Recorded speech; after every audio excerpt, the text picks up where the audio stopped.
بسم اللہ الرحمن الرحیم. السلام علیکم. میرا نام ڈاکٹر اطہر محمود ہے اور آپ پوڈ کاسٹ بھی ڈاکٹر اطہر محمود دیکھ رہے ہیں. ہمارا آج کا پوڈ کاسٹ اسٹروک ریہیبلیٹیشن کے متعلق ہے. اردو میں یا آسان الفاظ میں کہیں گے تو فالج کے بعد جو جسمانی یا ذہنی بحالی کا پروگرام ہوتا ہے اس کے بارے میں ہم بات کریں گے.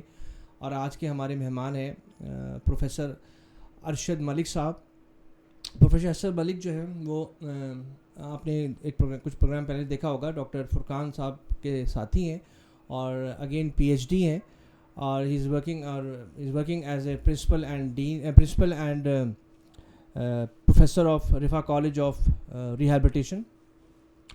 ڈاکٹر ارشد جو ہیں وہ انہوں نے نیورو ریہیب میں ساؤتھ کوریا سے سرٹیفکیشن کیا ہوا ہے. اس کے علاوہ اکیڈیمکس میں بھی ان کا جو ہمارے اسٹوڈنٹس کے لیے اکیڈیمک پروگرام ہے اس کے اندر بھی سرٹیفکیشن ہے, اور اس گاٹ 110 پبلیکیشنز ہیں, جو کہ ہم جب ڈاکٹرز کی بات کرتے ہیں تو ڈاکٹروں کی تو پبلیکیشنز ہوتی ہی نہیں ہمارے کلینکل ڈاکٹرز کی. تو ارشد صاحب کو میں بڑا عرصے سے جانتا ہوں اور he is into academics and clinical both system کے اندر ہیں, اور ہی از بہت اچھے ریسرچر ہیں, جو کہ یوزلی پاکستان میں اس طرح کے ریسرچر بہت کم ہوتے ہیں. تو چلیں ہم ان سے بات کا آغاز کرتے ہیں. تو ارشد صاحب ہمیں سب سے پہلے تو یہ بتائیں کہ اسٹروک یا فالج ہوتا کیا ہے؟ بہت شکریہ آپ نے کس عام ٹاپک پہ بات کے لیے انوائٹ کیا. اسٹروک جسے میڈیکلی سیریبرو ویسکولر ایکسیڈنٹ بولتے ہیں یا اردو میں فالج کہتے ہیں, یہ برین کی ایک ایسی بیماری ہے کہ جس میں بلڈ سپلائی کم ہو جاتی ہے, جس سے باڈی کی ایک سائڈ یا جسم کا کچھ حصہ پیرالائز یا مفلوج ہو جاتا ہے. اس کی بیسکلی 2 ٹائپس ہیں. اسکیمک اسٹروک کہ جس میں کسی کلاٹ کی وجہ سے بلڈ سپلائی کم ہو جاتی ہے اور یہ بہت کامن ہے, جبکہ دوسری اس کی ٹائپ ہیمریجک اسٹروک ہے کہ جس میں بلڈ ویسلز کسی وجہ سے لیک یا رپچر ہو جاتی ہیں. اگر ہم اس کی پھیلاؤ یا پریولنس کی بات کریں تو WHO کی ریسنٹ رپورٹ کے مطابق یہ دنیا میں دوسری بڑی وجہ ہے ڈیتھس کی. پہلے نمبر پہ جیسے آپ جانتے ہیں کارڈک ڈیزیزز ہیں, اور معذوری کی سب سے بڑی وجہ اسٹروک ہے. اس وقت تقریباً دنیا میں 10 کروڑ لوگ ایسے ہیں جو اسٹروک کے پیشنٹ ہیں, اور ہر سال 1 کروڑ 20 لاکھ لوگوں کو اسٹروک ہو رہا ہے. اس کا مطلب ہے کہ ہر 3 سیکنڈ میں ایک اسٹروک ہو رہا ہے, اور ہر 4 میں سے ایک بندے کو اسٹروک ہو رہا ہے. اگر ہم پاکستان کے اعداد و شمار کی بات کریں تو پاکستان میں ہر سال 3,50,000 لوگوں کو اسٹروک ہوتا ہے. آسان الفاظ میں ہر روز 1,000 لوگوں کو اسٹروک ہو رہا ہے, جس میں سے 400 لوگوں کی ڈیتھ ہو جاتی ہے, جبکہ 600 لوگ کسی ڈسیبلٹی کے ساتھ سروائیو کرتے ہیں. یہ بہت الارمنگ سچویشن ہے. اچھا صاحب مجھے یہ بتائیں کہ جیسے ہم کارڈک ڈیزیز کی بات کرتے ہیں تو اس میں اسی طرح پہ پوچھتے ہیں کہ جی اس کی وجوہات کیا ہیں, بیسکلی رسک فیکٹرز کیا ہیں اسٹروک کے؟ دیکھیں اسٹروک کے بہت زیادہ رسک فیکٹرز ہیں, بٹ اگر ہم پاکستان کی بات کریں تو پاکستان میں 4 بہت امپورٹنٹ رسک فیکٹرز ہیں. پہلے نمبر پہ ہائی بلڈ پریشر, دوسرے نمبر پہ ڈائبٹیز شوگر, تیسرے نمبر پہ اوبیسٹی موٹاپا, اور چوتھے نمبر پہ اسموکنگ. پہلے یہ کنسیڈر کیا جاتا تھا کہ اسٹروک جو ہے یہ بوڑھوں کی بیماری ہے, بٹ اب انفارچونیٹلی یہ ینگ ایج میں بھی بہت کامن ہوتی جا رہی ہے, اور بدقسمتی سے پاکستان میں اب یہ 40 سال کی عمر میں ہوتی جا رہی ہے. اور یہ وہ ایج ہے کہ جس میں لوگ اپنی جاب کرتے ہیں, ارننگ ایج ہے, اور اس طرح سے جب وہ اپنا بزنس یا جاب نہیں کر سکتے تو یہ ایک سوشل اور اکنامک برڈن پڑ جاتا ہے سوسائٹی پہ. بٹ اس میں جو اچھی بات ہے کہ 80% اسٹروک کو پریونٹ کیا جا سکتا ہے اگر ان رسک فیکٹرز کا پراپر خیال رکھا جائے, اور 30 سے 40 منٹ روزانہ تیز واک کی جائے تو ہم اسٹروک سے لوگوں کو پریونٹ کر سکتے ہیں.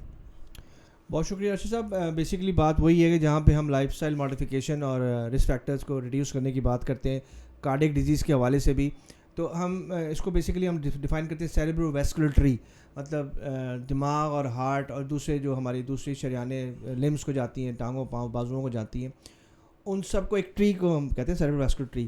اور یہ اس کی بیماری ہے. برین کی ہوگی تو برین اسٹروک ہو گیا یا برین اٹیک ہو گیا. برین اٹیک بھی کچھ لوگ کہتے ہیں اس کو. اور ہارٹ اٹیک ہو گیا, نیچے ہو گیا تو وہ بیسکلی وہ پیریفرل واسکولر ڈیزیز ہم کہتے ہیں. اور جیسے آپ نے بتایا کہ ہم اس کو بیسکلی جو بڑی بیماریاں ہیں جن میں سے ایک اسٹروک ہے یا ہارٹ اٹیک ہے, ان دونوں کو پریونٹ کیا جا سکتا ہے ان رسک فیکٹرز کو مینیج کر کے اور ہیلدی لائف سٹائل جو ہے نا اس کو اپنا کے.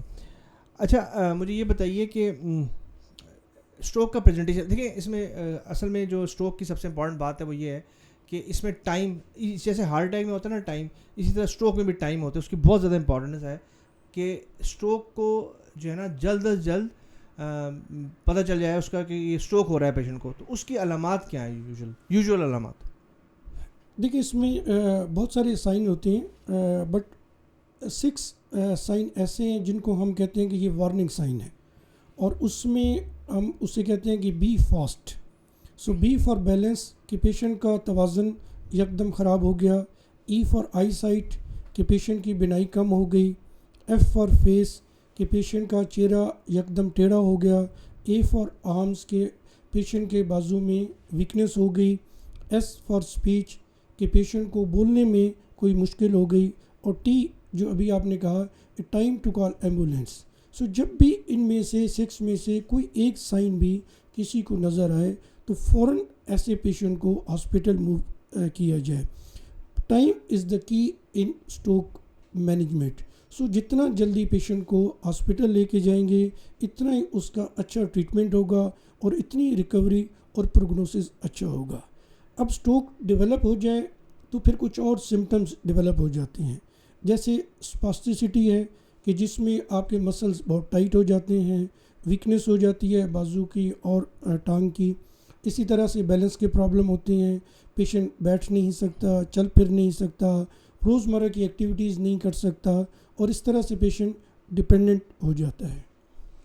اچھا چلیں, جو اسٹروک کا بیسکلی میڈیکل مینجمنٹ ہے وہ تو جیسے آپ نے بتایا اسٹروک 2 طرح کا ہوتا ہے. ایک کلاٹ کی وجہ سے اسکیمک اسٹروک کہتے ہیں, دوسرا جو ہے بلیڈ کی وجہ سے یہ ہیمریجک اسٹروک کہتے ہیں. دونوں کی مینجمنٹ ڈفرینٹ ہے, لیکن نمبر آف پیشنٹ آلموسٹ بہت زیادہ ہے دونوں کا ہی. اسکیمک کا زیادہ ہے, ہیمریجک کا کم ہے.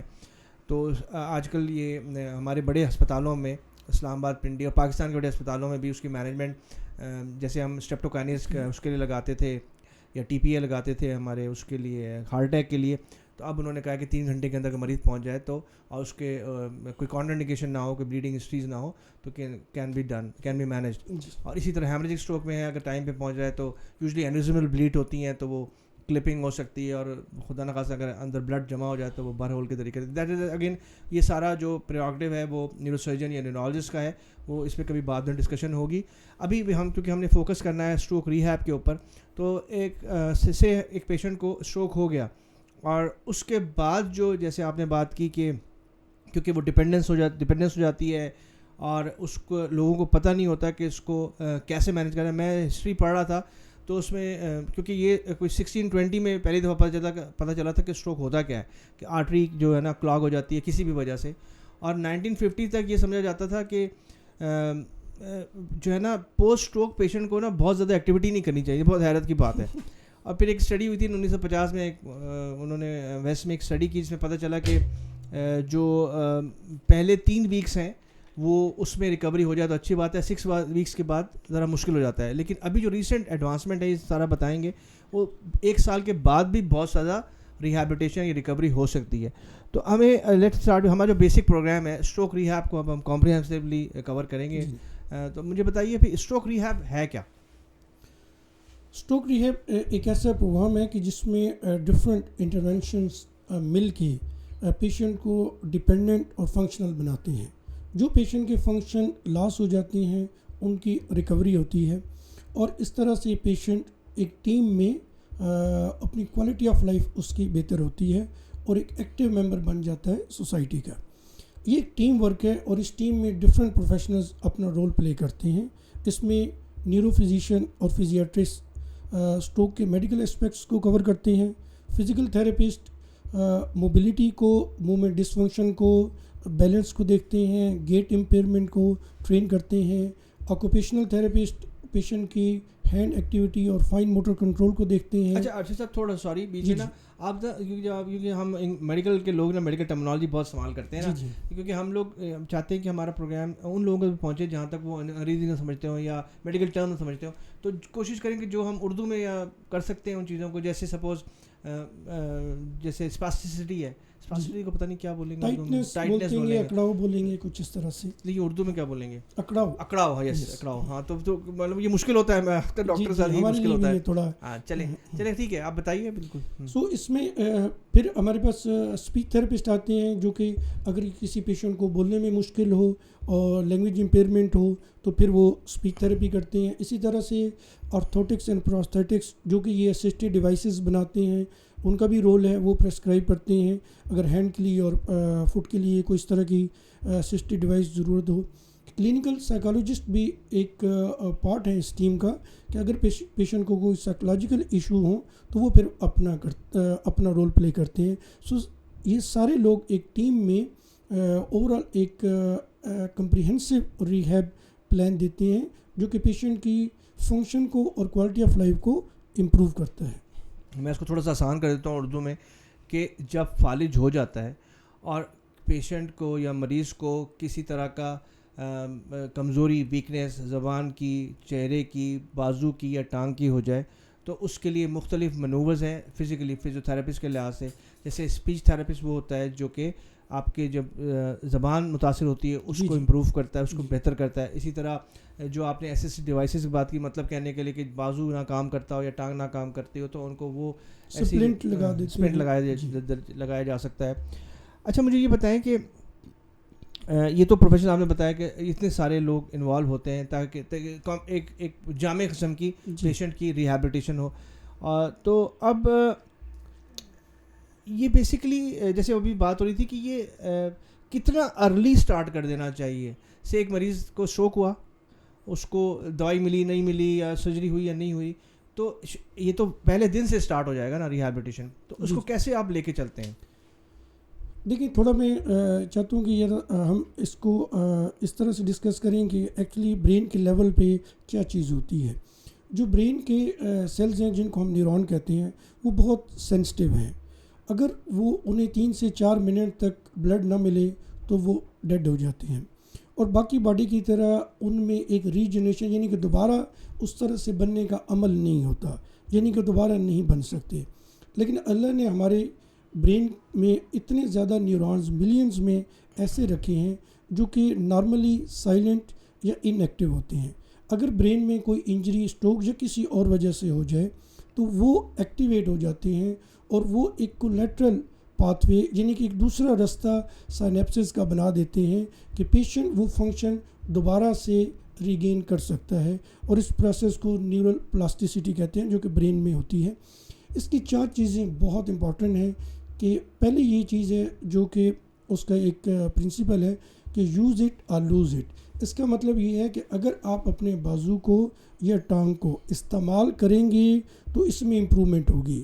اگر آپ اس کو استعمال نہیں کریں گے تو یہ اور زیادہ کمزور ہوگا, اور یہ بہت سمجھنے والی بات ہے. دوسری جو اس میں امپورٹنٹ چیز ہے, جیسے پہلے ہم نے ڈسکس کیا کہ ارلی میڈیکل ٹریٹمنٹ کے لیے بھی ٹائم بہت امپورٹنٹ ہے. اسی طرح سے ریہیب کے لیے بھی ٹائم بہت امپورٹنٹ ہے. فرسٹ ڈے سے اگر ریہیب سٹارٹ ہوگی تو اس کی ریکوری بہت اچھی ہوتی ہے. نیورل پلاسٹیسٹی میں یہی کہا جاتا ہے کہ اگر ارلی لیول پہ آپ پہلے 3 منتھس ٹریٹمنٹ لیں, ریہیب کروائیں, تو آپ کے بہت اچھے رزلٹ ہیں. 9 منتھ یا 12 منتھ کے بعد بھی ریکوری ہوتی ہے بٹ تھوڑی سلو ہو جاتی ہے. نیکسٹ اس میں جو امپورٹنٹ چیز ہے کہ ہمیں اسپیسیفک ٹریننگ کرنی ہے. یہ بات سمجھنے کی ہے کہ پیشنٹ کا جو فنکشن لاس ہو جائے ہمیں اسی کی ٹریننگ کروانی ہے. جتنا ہم اسپیسیفک رہیں گے اس ٹریننگ پہ اتنا ہی نیورل پلاسٹیسٹی اچھی ہوگی اور برین کے اندر ایسی چینجز ہوں گی کہ پیشنٹ اپنا فنکشن دوبارہ کر سکے گا. ایک فیکٹر اس میں اور بھی ہے, وہ ہے ایج کا. اگر کسی ینگ ایج میں اسٹروک ہوا ہے تو اس میں ریکوری کے زیادہ چانسز ہوتے ہیں, جبکہ اگر ایج زیادہ ہے تو اس میں ریکوری ضرور ہوتی ہے بٹ اس سپیڈ کے ساتھ نہیں ہوتی جیسے کہ ینگ ایج میں ہوتی ہے. اچھا ٹریننگ اپروچز کیا ہیں؟ مطلب سے ایک پیشنٹ کو اسٹروک ہو گیا, ایک سائڈ اس پیشنٹ کی فالج ہو گیا, تو پھر اس کو کیسے اپروچ کرتے ہیں آپ؟ دیکھیں, جو physical therapist point of view سے میں بات کروں گا کہ بہت ڈفرینٹ اپروچز اس میں یوز ہوتی ہیں, بٹ جو سب سے کامن ہے وہ ہے ٹاسک اورینٹیڈ اپروچ. اب اس میں ہم پیشنٹ کو اسیس کرتے ہیں ٹاسک کی بیسس پہ. اس میں ڈفرینٹ اسٹینڈرڈائز اسکیل یوز ہوتے ہیں. دنیا میں بہت سے لوگوں نے اس پہ کام کیا ہے, اور انہوں نے ہر فنکشن کو اور ہر ٹاسک کو کچھ کمپوننٹس میں پہلے سے ایکسپلین کر دیا ہے کہ ایک نارمل انڈیویجول اگر بیڈ سے اٹھتا ہے تو اس میں کون کون سی موومنٹ ہوتی ہیں, اگر وہ چیئر سے کھڑا ہو رہا ہے تو اس میں کون کون سی ایسی موومنٹ ہو رہی ہیں. اب فزیکل تھراپسٹ کیا کرتا ہے کہ فزیکل تھراپسٹ اسٹروک کے پیشنٹ کو کمپیئر کرتا ہے نارمل موومنٹ کے ساتھ, اور یہ اسیس کرتا ہے کہ کون سی موومنٹ پیشنٹ کر سکتا ہے اور کون سی موومنٹ پیشنٹ نہیں کر سکتا. اور جو موومنٹ پیشنٹ نہیں کر سکتا, پھر تھراپسٹ اس کو فوکس کر کے اس کے لیے اسپیسیفک ٹاسک ڈیزائن کر کے ان کی ٹریننگ کرتا ہے, اور بار بار ٹریننگ کرتا ہے اس وقت تک کہ جب تک کہ وہ فنکشن کو اچیو نہ کر لے. اس میں 3 چیزیں اسٹروک ریہیب میں بہت امپورٹنٹ ہیں. اس میں پہلی یہ ہے کہ پیشنٹ کی ایکٹیو انوالومنٹ. یہ ضروری ہے ایک عام پرسن کو سمجھنے کے لیے کہ جب تک پیشنٹ خود سے ایکٹیولی پرفارم نہیں کرے گا, اپنے آپ کو انگیج نہیں کرے گا, اور اگر تھراپسٹ جا کے پیشنٹ کے بازو کو موومنٹ کرتا رہے گا, اسے پکڑ کے کھڑا کرتا رہے گا, تو پیشنٹ میں ریکوری نہیں ہوگی جب تک کہ وہ خود ایکٹیولی انگیج ہو کے ایفرٹ کرے, اور جہاں پہ ضرورت ہو وہاں پہ فزیکل تھراپسٹ اس کو سپورٹ کرے. جو سب سے امپورٹنٹ چیز ہے ریہیب میں, اور میں سمجھتا ہوں کہ میری لائف میں سب سے امپورٹنٹ چیز جو میں نے لرن کی ہے وہ یہ ہے کہ ریپیٹیشن. اگر آپ ایک ایکٹیویٹی کو بار بار کریں گے تو پھر آپ اس فنکشن کو اچیو کر سکتے ہیں. تیسری جو چیز اس میں امپورٹنٹ ہے وہ یہ ہے کہ پیشنٹ کی موٹیویشن بھی ہونی چاہیے. پیشنٹ جتنا موٹیویٹ ہوگا پھر اس کو اسی طرح سے کر سکتا ہے. میں ایک آسان سی مثال سے اگر آپ سے بات کروں کہ اگر میں نے ایک چیز, ایک سکل سیکھنا ہے, جیسے میں نے ڈرائیونگ سیکھنی ہے یا سوئمنگ سیکھنی ہے, یہ اسی طرح کا ایک سکل ہے کہ جیسے میں نے چلنا پھرنا سیکھنا ہے, کھڑے ہونا سیکھنا ہے. تو اب میرے پاس کیا آپشن ہے؟ کیا کوئی ایسی چیز دنیا میں ہے کہ میں وہ کھاؤں اور میں رات کو سوؤں اور صبح اٹھوں تو میں اچھا ڈرائیور بن جاؤں, اچھا سوئمر بن جاؤں؟ آف کورس نہیں ہے. سو میرے پاس صرف ایک ہی آپشن ہے, اور وہ یہ ہے کہ میں بار بار ڈرائیونگ کروں, بار بار سوئمنگ کروں. شروع میں مجھے بہت مشکل ہوگی, کوگنیٹو لوڈ بڑھے گا, لیکن جب میں بار بار کروں گا تو ایک ایسا ٹائم آئے گا کہ میں اس میں ایکسپرٹ ہو جاؤں گا. سو یہ بہت ہی سمپل فارمولہ اسٹروک پیشنٹ کے لیے ہے کہ جب وہ کوئی اسکل لوز کر دیتے ہیں تو اس کو اچیو کرنے کے لیے انہیں وہی اسکل کی بار بار پریکٹس کرنی ہے. اور اس کے لیے گولڈ اسٹینڈرڈ کہا جاتا ہے کہ practice what you have lost اور what you would like to gain. کیا مطلب کہ اس چیز کی پریکٹس کریں جو آپ نہیں کر سکتے, یا آپ کوئی نئی چیز سیکھنا چاہتے ہیں تو آپ اسی کی بار بار پریکٹس کریں. اور یہ ساری approaches basically neuro developmental approaches ہوتی ہیں. اگر ہم بچے کو غور سے آبزرو کریں کہ ایک بچہ کیا کرتا ہے, وہ ایسا نہیں ہے کہ وہ ایک دن اٹھتا ہے اور وہ کھڑا ہو جاتا ہے. وہ بار بار کوشش کرے گا, کبھی وہ کھڑا ہوگا, کبھی نہیں ہو سکے گا, گر جائے گا, لیکن وہ اس ایکٹیویٹی کو چھوڑتا نہیں ہے. جب وہ بار بار اس کو کرے گا تو ایک ایسا لیول آ جائے گا کہ وہ انڈیپینڈنٹ کھڑا بھی ہو جائے گا, انڈیپینڈنٹ واک بھی کرے گا. سو یہ سب سے امپورٹنٹ چیز ہے کہ وہ ایکٹیویٹیز جو پیشنٹ نہیں کر سکتا ان کی بار بار پریکٹس کرانی چاہیے. اچھا صاحب, مجھے بڑا اچھا آپ نے بتایا کہ بچے کی ایگزامپل ہی بڑی اچھی دی کہ جی آپ کو بار بار ریپیٹیو چیزیں کریں گے تب آپ واپس اس چیز کو واپس ری گین کر سکتے ہیں یا فالج کے بعد. لیکن اس میں ایک بڑا امپورٹنٹ فیکٹر ہے کہ کیونکہ 2/3 آف اسٹروک جو ہے نا وہ 60 سال 65 سال کے بعد ہوتے ہیں, اور ایون ینگ چلے جن کا ینگ کو بھی ہوتے ہیں. تو ایک جو سب سے کامن سائیکولوجیکل فیکٹر ہے وہ ڈپریشن کا فیکٹر ہے. تو اس کو اوور کم کرنا سب سے امپورٹنٹ ہے میرا خیال ہے, کیونکہ اگر اس کو اوور کم نہیں کریں گے تو وہ پروڈیوس ہی نہیں ہوگی کہ وہ مریض جو ہے نا واپس اپنے آپ کو اس دوبارہ زندگی میں لے کے جائے. تو آپ کا کیا ایکسپیرینس ہے کہ کتنے لوگ جو ہیں وہ ڈپریشن, اسٹروک یا ہارٹ اٹیک یا کسی قسم کی ایکیوٹ یا کرونک النس جو ہے مریض کو ڈپریشن میں ڈال دیتی ہے, تو ایک موٹیویشن بھی تو چاہیے. تو آپ کے خیال میں موٹیویشن کا کتنا ایک اس میں آنسر شامل ہے؟ موٹیویشن کا بہت امپورٹنٹ رول ہے, چونکہ موٹیویشن سے بیسیکلی انٹرنل موٹیویشن سے اور ایکسٹرنل موٹیویشن سے پیشنٹ بیسیکلی اپنے آپ کو ایکٹیویٹی میں انگیج کرتا ہے. اور جو میں شروع میں بات کر رہا تھا کہ جب تک پیشنٹ ایکٹیولی انگیج نہیں ہوگا تو وہ کوئی بھی فنکشن پرفارم نہیں کر سکتا. اور ڈپریشن آج کل دیکھا گیا کہ بہت زیادہ پوسٹ اسٹروک میں ڈپریشن کی بہت کامن کیسز آ رہے ہیں, اور اس میں سمجھتا ہوں کہ فیملی کا رول بھی بہت امپورٹنٹ ہے. فیملی کو چاہیے کہ وہ پیشنٹ کے ساتھ کمیونیکیٹ کریں, بات چیت کریں, اور ایک اگر ایسا ٹائم وہ سمجھتے ہیں تو کہیں نہ کہیں سائیکیٹرسٹ یا کلینکل سائیکالوجسٹ سے کاؤنسلنگ کی بھی ضرورت پڑے تو وہ بھی لے لیں, کیونکہ اگر پیشنٹ موٹیویٹ نہیں ہوگا تو ریہیب بہت ڈیلے ہو جاتی ہے. اچھا اشرف صاحب, مجھے یہ بتائیں کہ پیشنٹ کو آپ نے ریہیبلیٹیشن شروع کر دیا تو کتنا ایک عرصہ ضرورت ہوتی ہے فزیوتھراپسٹ کو, کلینکل فزیوتھراپسٹ جو ہوتے ہیں جو اسٹروک مینیج کر رہے ہیں, کہ ان کو مریض کے ساتھ اٹیچ رہنے کی, کیونکہ اوبیسلی اس میں پیسے بھی انوالو ہیں, ظاہری بات ہے. اب آپ جائیں گے پرائیویٹ کیئر پہ تو پھر اس میں روزانہ کرانا پڑے گا یا سینٹر پہ جانا پڑے گا, تو یوزلی کتنا عرصہ لگتا ہے ایک میجر اسٹروک کے بعد کہ مریض کو ریہیبلیٹ کرنے کے لیے, اور کتنا ویک میں اس کو دفع کرنا پڑتا ہے, کتنی بار کرنا پڑتا ہے؟ اچھا, اس میں اگر تو پیشنٹ ایکیوٹ سٹیج میں ہے تو پھر تو پیشنٹ کو سم ٹائم آپ کو 4 days یا 5 days بھی آپ کو ٹریننگ کرنی پڑتی ہے اسٹارٹ میں, فرسٹ 3 to 4 weeks میں. بٹ ایک 4 weeks کے بعد اگر پیشنٹ ہے تو پھر جو ریکمینڈڈ پروٹوکول ہے وہ ہے 3 days پر ویک اس کی ٹریننگ کرنی ہے. اور اس میں ضروری یہ ہے کہ پیشنٹ ایک اسپیسیفک انڈرسٹینڈ کرے اس کے فیملی ممبر, اور وہ ٹریننگ کر کے اس کو بیسیکلی ریپلیکیٹ کیا جائے ان ایکٹیویٹیز کو گھر میں, کیونکہ تھراپسٹ ہر ٹائم پہ گھر میں اویلیبل نہیں ہے, کلینک بھی آنا مشکل ہے, تو وہ ایکٹیویٹیز کو بار بار پیشنٹ گھر میں اسی طرح سے جس طرح سے اس کو گائیڈ کیا گیا ہے اگر وہ کرے گا تو پیشنٹ کے لیے بہت افیکٹو ہے. بٹ 3 month تک بہت ضروری ہے کہ ایک پیشنٹ اور تھراپسٹ کا ایک ریلیشن رہے, تاکہ پیشنٹ بھی انڈرسٹینڈ کر سکے کہ کیا اس نے لیول اچیو کیا ہے, اور تھراپسٹ بھی ایک لیول پہ اس کو انڈیپینڈنس لیول پہ لے کے جائے, تاکہ وہ اپنی جو ساری ایکٹیویٹیز ہیں, اپنے فنکشن ہیں, ان کو انڈیپینڈنٹلی کر لے. وہ اپنے آفس اور جو بھی اس کی روزمرہ کی روٹین ہے وہ اس کو پرفارم کر سکے اور کسی پہ ڈیپینڈنٹ نہ ہو.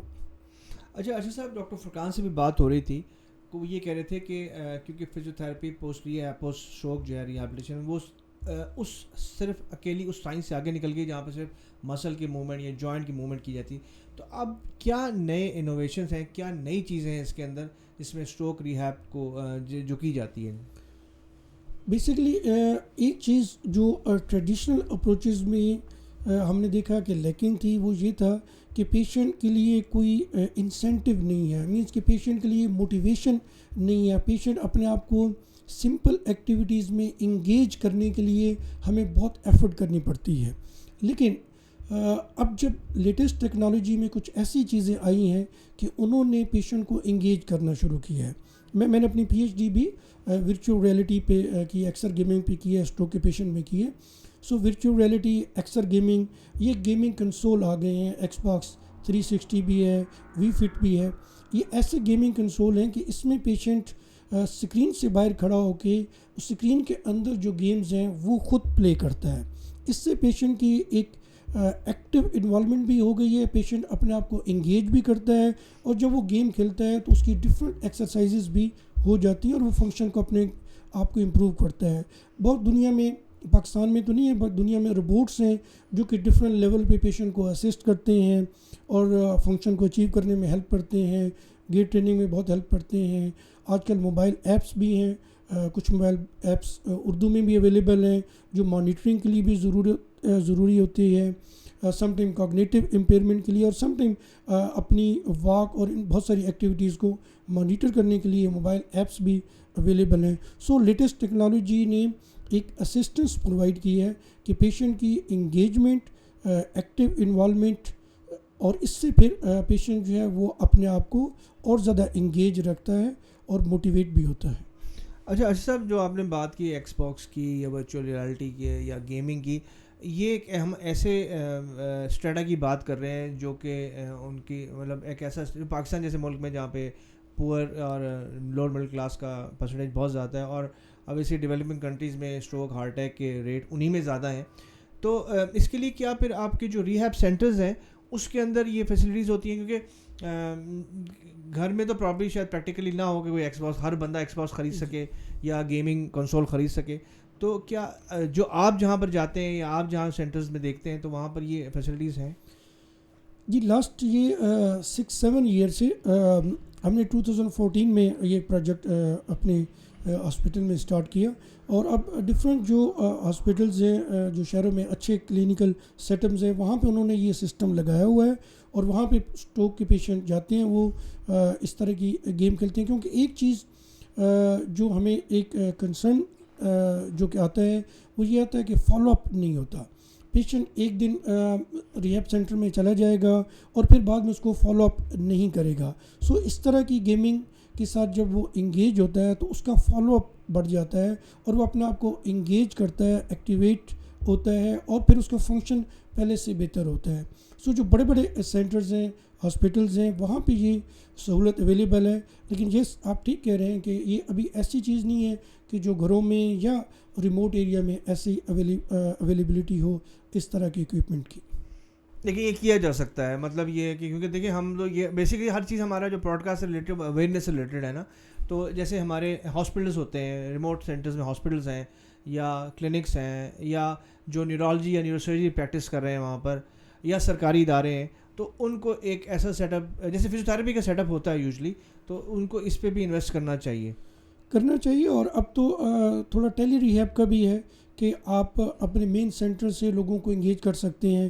اس میں بھی ایسے بھی سافٹ ویئر آ رہے ہیں کہ جس میں آپ پیشنٹ کو کسی بھی ایریا میں ہے، اگر وہ موبائل سامنے رکھ کے اس گیم میں ایکٹیویٹی کرے تو آپ کے پاس اس کا ڈیٹا آ جاتا ہے. تو یہ بہت اچھی چیز ہے کہ جو ہونا چاہیے. اور ویسے بھی ٹیکنالوجی اتنی ایڈوانسمنٹ ہو رہی ہے کہ ہمیں اس میں جو پلس پوائنٹ ہے کہ ہم اس میں سے اگر کوئی ایڈوانٹیج لے سکتے ہیں اپنے پیشنٹ کے لیے، اس کے فنکشن بہتر کرنے کے لیے، کوالٹی آف لائف کو امپروو کرنے میں، وہ ہمیں لینا چاہیے. اور انویسٹمنٹ ضرور کرنی چاہیے ایسے سینٹرز میں، کیونکہ یہ ایک نیشنل کاز ہے اسٹروک کے پیشنٹ کو ریہیبلیٹیٹ کرنا. اچھا، مجھے فرقان صاحب بتا رہے تھے کہ ڈاکٹر ارشد نے زندگی جو ہے نیورولوجی اور اسٹروک کے لیے وقف کرتی ہے، بڑی بات ہے. میں اس سے بڑی بات سوچی تھی کہ دیکھیں آپ پیشنٹس دیکھتے ہوں گے، پڑھاتے بھی ہیں آپ، اور یہ جو ایڈوانس پروگرامس کو بھی کنڈکٹ کرتے ہیں، بتاتے ہیں. مجھے بتائیے کہ آپ کے پاس کوئی ڈیٹا، کوئی پول ڈیٹا ہوتا ہے جو لوگ آپ کے پاس آتے ہیں؟ جیسے ایک پیشنٹ کو اسٹروک ہوا اور اس نے آپ کے ساتھ کانٹیکٹ کیا یا آپ کے ادارے کے تھرو کانٹیکٹ کیا اور بیچ میں اس نے لوز کر دیا جو فالو اپ ہے، تو کوئی ایسا طریقہ ہے کہ وہ ان کو انگیج رکھنے کے لیے کہ آپ کے پاس ایک ڈائریکٹری ہو یا کوئی سسٹم ہو جس میں آپ ان کو کال کر سکیں؟ ویسے تو یہ ہم بات بالکل ہائی ٹیک ویسٹ کی بات کر رہے ہیں، لیکن یہ مطلب امپاسبل تو نہیں ہے. جی ایکچولی پہلی جو آپ نے بات کی ہے اسٹروک کے لیے، تو میں سمجھتا ہوں کہ اب دنیا بہت ایڈوانسمنٹ کی طرف جا رہی ہے. So as a physical therapist بھی اب ہمارے لیے یہ بہت مشکل ہوتا جا رہا ہے کہ ہم ملٹیپل چیزوں کو دیکھیں اور اس میں ایکسپرٹیز کریں. سو میں اپنے ینگ فزیکل تھراپسٹ کو بھی کہتا ہوں کہ یہ ایک ٹائم ایسا آ گیا کہ جس میں آپ کو کنڈیشن اورینٹیڈ یا ڈیزیز اورینٹیڈ آپ کو ایکسپرٹ بننا ہے. اگر آپ ایک ڈیزیز میں ایکسپرٹ بن جائیں گے تو آپ اس میں بہت بہتر کر سکتے ہیں. ہم نے ابھی تک جتنی بھی ریسرچ کی ہے، ہم نے اس کے ایک ڈیٹا بیس بنایا ہوا ہے، اور ہم نے ایک سافٹ ویئر ہے ہمارے پاس، اس کے اندر ہم ڈیٹا رکھتے ہیں. اور پھر ہم فریکوینٹلی اگر ایک پیشنٹ سڈنلی وہ اس ریہیب پلان سے چلا گیا ہے تو ہم اس سے کانٹیکٹ کرتے ہیں. ہمارے پاس ان کا کانٹیکٹ نمبر بھی ہوتا ہے اور ہم انہیں کہیں نہ کہیں انگیج کرنے کی کوشش کرتے ہیں. اور کبھی کبھی جو ایسی ریسرچز بھی ہم کرتے ہیں جو کہ ایسا پیشنٹ ہو کہ جس کو 6 منتھ ہو جائے 1 ایئر ہو جائے, تو پھر ہم اس کو ٹریس کر کے ڈیٹا سے ان تک پہنچتے ہیں اور پھر دیکھتے ہیں کہ ان کا اب کیا سٹیٹس ہے, کہ ریٹینشن ان کی کیا ہے, کہ ہم نے 6 منتھ پہلے ان کو ٹریٹمنٹ دیا تھا تو اب کیا ان کا سٹیٹس ہے. سو یہ ہے, بٹ ایکچولی اتنا ہم اپنے لیول پہ کر رہے ہیں, بٹ اس کو کہیں نہ کہیں نیشنل لیول پہ اور اس لیول پہ ہونا چاہیے تاکہ ایک پورا ایک پول بن جائے ڈیٹا کا, اور اس میں بہت ساری مینس کہ ایک آپ فورکاسٹ بھی کر سکتے ہیں چیزوں کو اور پلان بھی کر سکتے ہیں اس ڈیٹا کے اکارڈنگلی. اچھا صاحب, مجھے یہ بتائیے کہ جب فالج ہونے کے بعد آپ ریہیب پروگرام میں شامل ہیں اور مختلف لیول ہوتا ہے اسٹروک کا, جیسے اسپیچ چلی گئی کسی کی, کسی کا موومنٹ چلی گئی, کسی کی ایک آرم کی چلی گئی, کہ دونوں سائڈ کی باڈی کی چلی گئی, تو ان مریضوں کے لیے آپ لوگ کوئی اسپیشل ایڈوائز کرتے ہیں, کوئی پریکاشنری میجرز ہوتے ہیں تاکہ ان کو, کیونکہ بہرحال جیسے ان کی چال جس کو گیٹ کہتے ہیں متاثر ہوتی ہے, ان کا بیلنس متاثر ہوتا ہے, ان کی اسپیچ متاثر ہوتی ہے, تو وہ کون سے میجرز مطلب چیزیں ہیں جو ہم کو بتاتے ہیں جس کی وجہ سے وہ مزید کوئی کسی اور مسئلے سے دوچار نہ ہو؟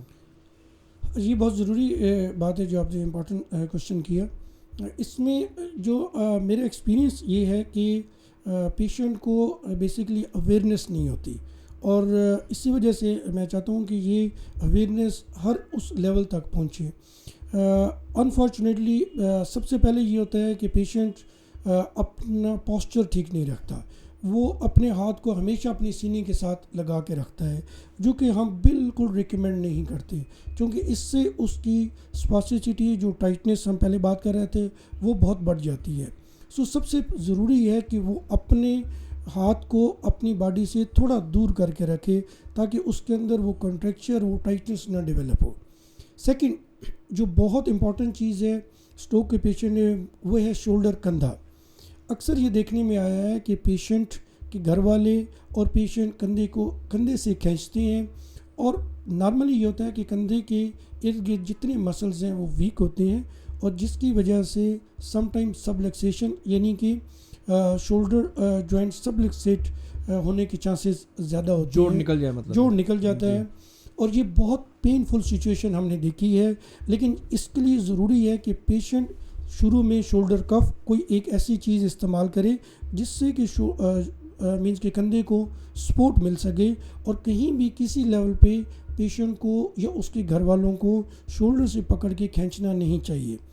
ایک اور بات بہت کامن ہے وہ ہے مساج یا مالش کرنا, اور یہ ٹریڈیشنل لیول پہ بہت زور سے اور اس طرح سے کی جاتی ہے, حتیٰ کہ لٹریچر اس کو بھی ریکمینڈ نہیں کرتا, اس سے بھی اکڑاؤ اور ٹائٹنس بڑھتی ہے. ایک چیز جو ابھی میں نے آبزرو کی ہے کہ پیشنٹ چلنے پھرنے کے لیے کوئی اسٹک, کین یا چھڑی یوز کرتا ہے. اب پرابلم اس میں یہ ہوتا ہے کہ ایک تو وہ نارمل ہاتھ میں یوز کرنی چاہیے, دوسری یہ کہ اس کی لینتھ بہت میٹر کرتی ہے کہ وہ کتنی ہونی چاہیے. نارملی جو ہپ جوائنٹ ہے اس سے تھوڑا نیچے گریٹر ٹروکینٹر ہوتا ہے وہاں پہ ہونی چاہیے. اگر اس کی لینتھ زیادہ ہوگی یا کم ہوگی تو پیشنٹ کا بیلنس بھی خراب ہوگا, پیشنٹ کا مینس کہ وزن بھی پراپرلی ڈسٹریبیوٹ نہیں ہوگا, اور اس کی گیٹ ہمیشہ خراب رہے گی. سو یہ چھوٹی سی چیز ہے کہ جس کو پیشنٹ اگر پراپر کسی سے کنسلٹ کرے تو اس کی گیٹ بہت بہتر ہو سکتی ہے. تو یہ چھوٹی چھوٹی چیزوں کا خیال رکھنا بہت ضروری ہے پیشنٹ کے لیے.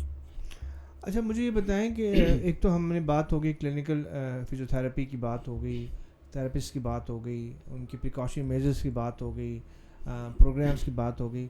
یہ تو وہ چیزیں ہیں جو لوگ اس سسٹم سے ریلیٹڈ ہیں, جیسے آپ جیسے لوگ جو نیورو ریہیب کر رہے ہیں وہ کر رہے ہیں. لیکن بہرحال ایک کرونک پیشنٹ ہے, جیسے ہارٹ کے اٹیک کے بعد ایک ہارٹ فیلئر کا پیشنٹ ہوتا ہے, تو وہ پیشنٹ جو ہے نا اس میں ان کے گھر والوں کو اس کی بیماری کا سمجھنا بھی بہت ضروری ہے, اس کو مینیج کرنا. تو گھر والوں کے لیے آپ کے لیے کیا پیغام ہے اس طرح کے پیشنٹ کی جن کو اسٹروک ہو جاتا ہے اور وہ ان کی تاکہ وہ ان کی ایکٹیویٹی برقرار رہے؟ فیملی کا اور کیئر گیور کا بہت امپورٹنٹ رول ہے. جو فیملی میں ان کے ساتھ لوگ ہوتے ہیں, یہ اکثر ہم نے دیکھا ہے کہ سم ٹائم پیشنٹ کو اگر فرنٹل یا سامنے کا کوئی انجری ہو تو اس کے اندر نارملی برین کے اندر جو چینجز ہوتی ہیں اس کی وجہ سے اس کی پرسنالٹی میں چینجز آ جاتے ہیں.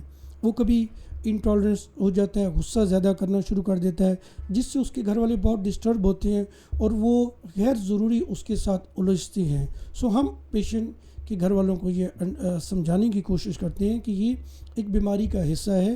جو ہی اس کے اندر پیشنٹ کے اندر ریکوری ہوگی تو پیشنٹ اس کو ایڈجسٹ کر لے گا. سو یہ ضروری ہے کہ فیملی کے ممبر بھی اس بیماری کو انڈرسٹینڈ کر رہے ہیں.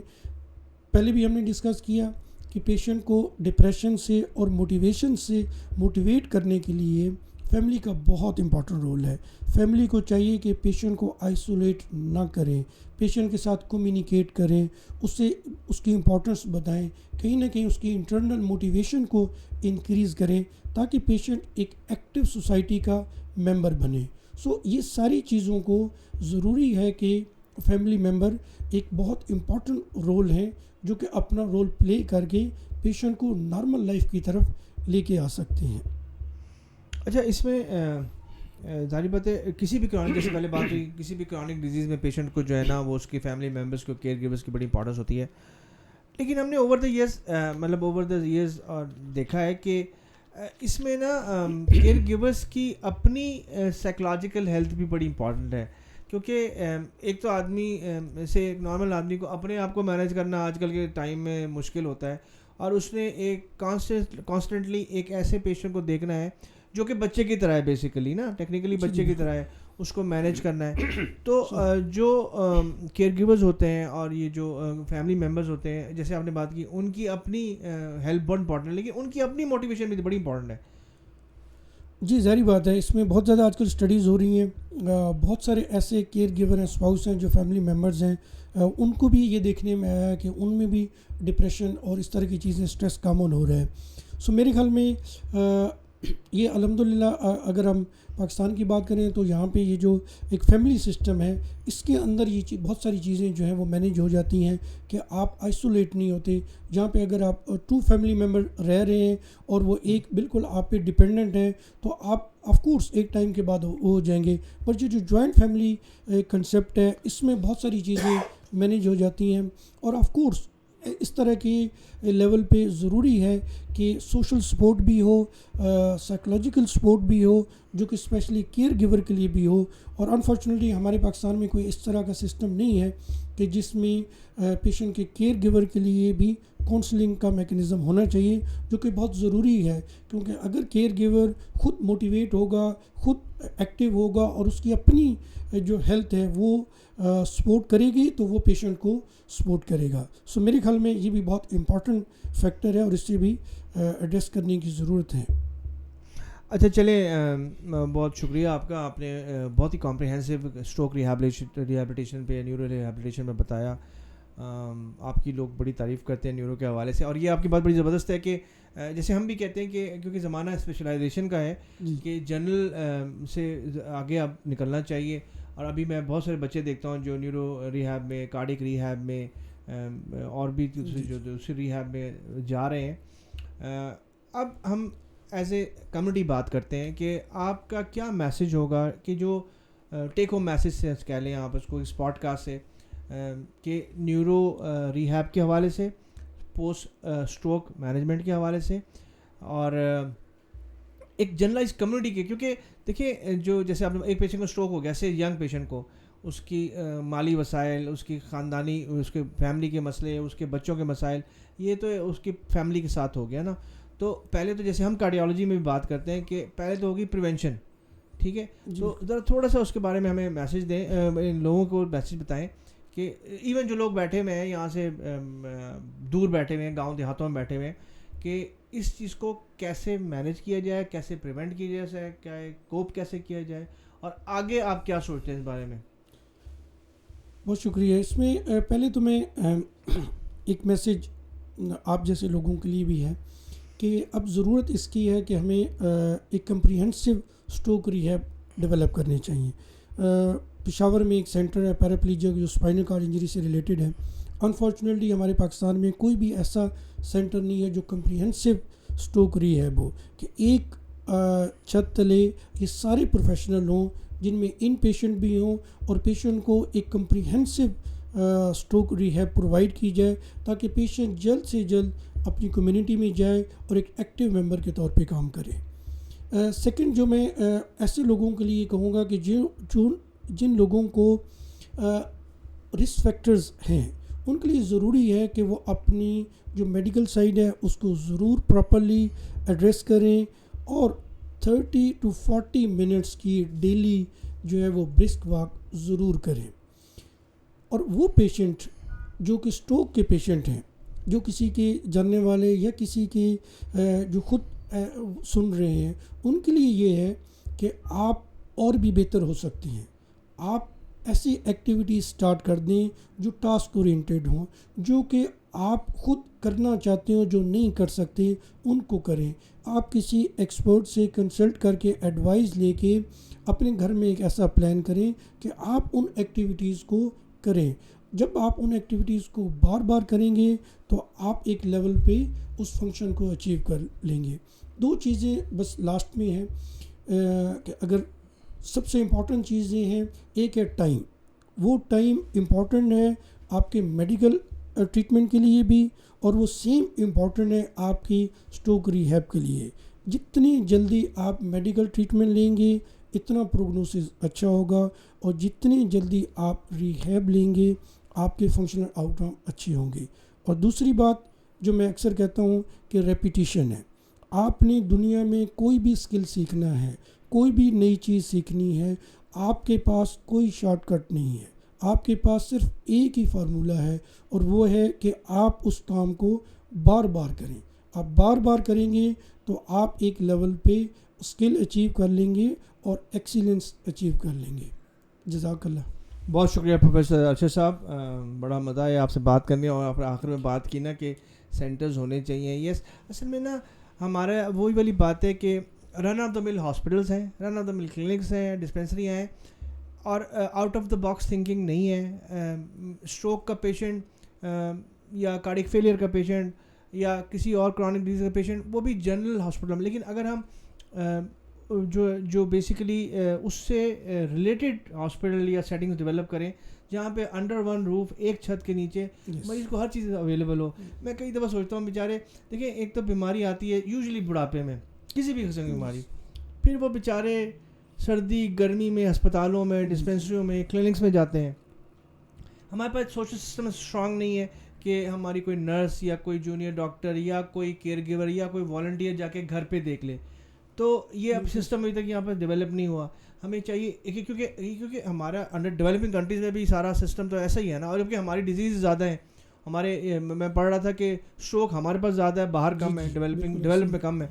تو اصل میں ہر ایک کمپریہنسو مینجمنٹ چاہیے ہر چیز کو. جب میں پوڈ کاسٹ جب شروع کیا نا تب مجھے بھی خود احساس ہے, میری بھی فیلڈ کارڈیالوجی ہے, وہ ہم کارڈیالوجی ہی دیکھتے ہیں زیادہ تر, لیکن ہر فیلڈ کو مینیج کرنے کے لیے, اس کے مریضوں کو مینیج کرنے ایک جامع پروگرام چاہیے, جو کہ شاید گورنمنٹ کے لیے پاسبل نہیں ہے, کیونکہ یہ نان ڈیولپمنٹل چیز ہے. گورنمنٹ جو ہے وہ اس کی کوشش تو ہوتی ہے کہ, لیکن برڈن آف ڈیزیز اتنا زیادہ ہے ڈیولپنگ کنٹریز کا کہ وہ پاسبل نہیں ہے.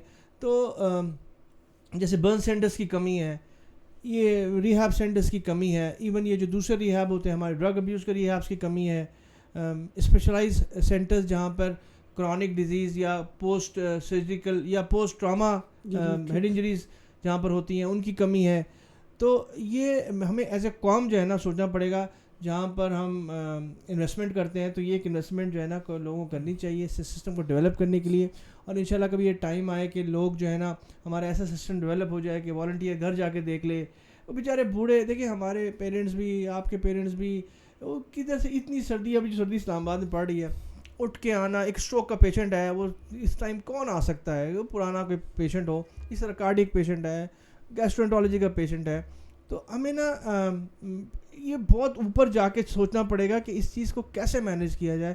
لوگوں نے سسٹم ڈیولپ کیے ہیں نا باہر, تو ہم کیوں نہیں کرتے, ہم انسان ہی ہیں, وہ بھی انسان ہی ہے. اور چلیں بڑی خوشی ہوئی آپ سے بات کرتے. مجھے سب سے جو اچھی چیز بات آپ کی لگتی ہے نا وہ آپ لوگوں کی, آپ اور ڈاکٹر فرقان کی, وہ آپ کے ریسرچ کی جو ہے نا وہ کیپیبلٹی ہے. میں اکثر کسی ٹائم میں ریسرچ پہ بھی پروگرام کروں گا. میری ایک ڈاکٹر صاحبہ آ رہی ہیں, وہ باہر سے نا, ان سے انشاءاللہ کریں گے, ان سے آپ لوگوں سے بھی کریں گے, کیونکہ ہمارا سوسائٹی کو ریسرچ اورینٹیڈ بنا دینا اگر ہم, تو ہمارے بہت سارے مسائل ہو جائیں گے. میں ویسے پچھلی دفعہ ایک ثبوت دیا تھا ان کو کہ ایک مشورہ کہ سینسز ہوتے ہیں نا, سینسز میں اگر آپ کھانا ڈال دیں نا ایک میڈیکل کا, تو آپ کا پاس ایک پوری آبادی کی میڈیکل کا سارا کہ اسٹروک پیشنٹس کتنے ہیں, یہ تو ہمارا ایک ہمیں ایگزیکٹ فگرس پتہ نہیں, کسی چیز کی بھی پتہ نہیں ہے. تو یہ ہو سکتا ہے, لیکن پریورٹیز اللہ کرے ہماری. بہت شکریہ سر, بڑا مزہ آیا. Thank you.